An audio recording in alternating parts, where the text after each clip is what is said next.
Bal. Can your heart stand the shocking facts of grave robbers from outer space?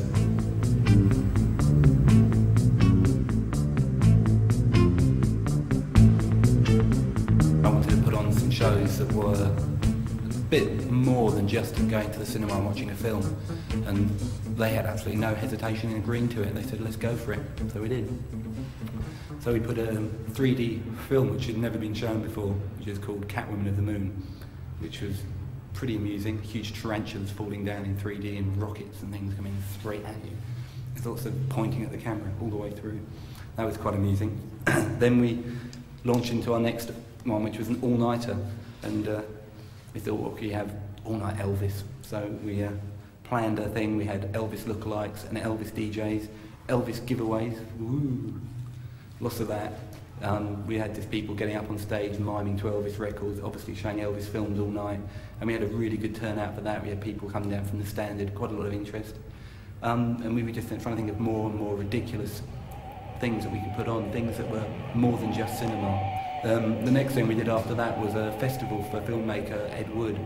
I've got a video company, and we put out a film, Plan 9 from Outer Space, which reputation probably precedes it as the worst movie ever made, and we really wanted to set the record straight. So we spent a long time. We got the director of one of his last movies to fly in from LA, a guy called Steve Apostoloff, who was quite a character. He had a white silk suit, gold rings, smoking Havana cigars. He was about 5 foot high and spoke in a very thick Bulgarian accent.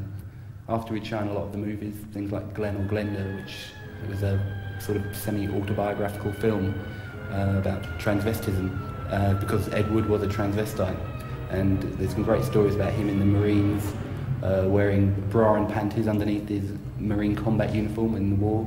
And the first time Steve Apostoloff met him at the Brown Derby in Hollywood, he said that he was sitting there, and the waiter came up and goes, "Your date's here," in a very disgruntled voice, and Ed walked in with a beret, cashmere jumper, stilettos, and a pencil skirt, and a full beard.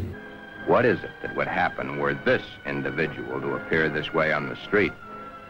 You're doing it now, laughing.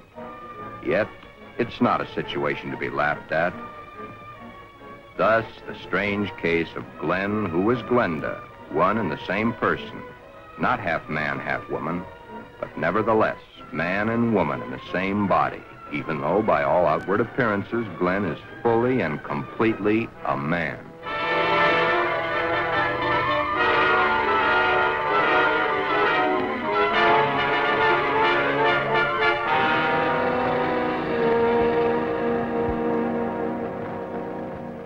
Pretty outrageous.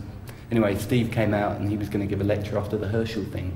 We didn't think we'd have any problems, but we didn't bank on his accent, which was very thick, and he just stood there for about half an hour, just going, "Oh yes, Eddie Wood, and all the thing, all the camera and the film again, nobody understood him. And then he had a load of trailers for his films, which he confided in me. He'd spent a lot of time putting it together himself, especially.